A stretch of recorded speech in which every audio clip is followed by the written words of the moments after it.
All right, next what we're going to talk about is the proper packaging for a firearm.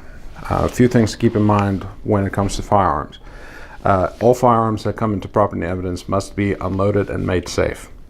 We do not accept any calibers over 50 cal, and we do not take any other explosive items. Ammunition is the only item that we're going to take in this case. We now have a firearm. It has been made safe and cleared. We have a magazine with rounds, and we have the round that came from the chamber of the weapon itself.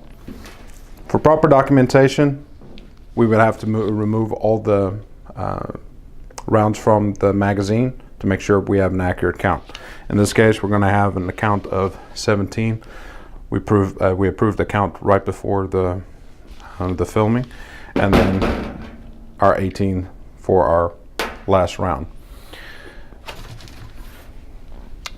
The firearms boxes are going to be located inside the packaging station, and they look like this. They're going to have a pre-fold for the top fold to make sure they can fit into the cabinets that we have here. But when you find them, they're going to basically look like this, completely unfolded. Okay. They have pre-creased areas that you're just going to bend inwards.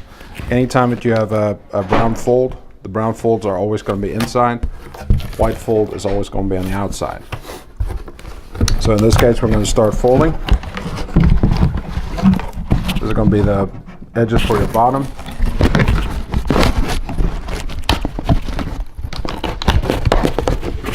So these flaps are along with our front and our back to the box itself. They're going to fold in.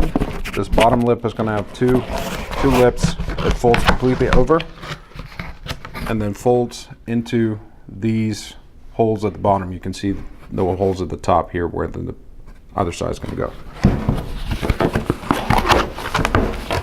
And now you have the semblance of what looks like a box. Of course, the front lip then seals completely down and fits into the openings here. Once you have your box mostly constructed, you're now going to be placing your firearm inside the box itself. The box has holes pre-perforated at the bottom that you can use. Once you have a good feel for where your weapon's going to be sitting, in this case,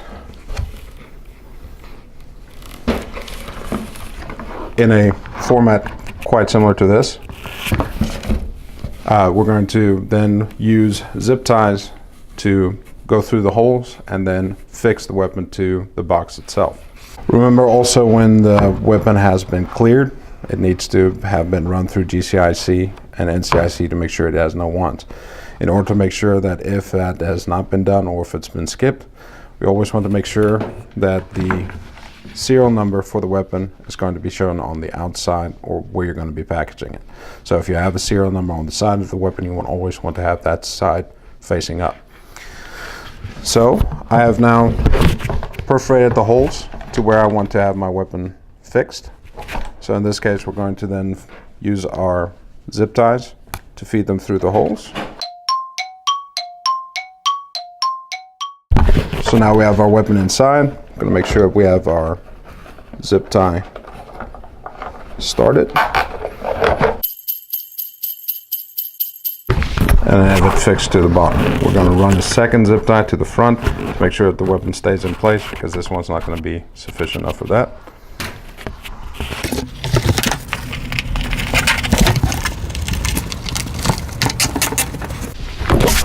And now we have a properly secured firearm.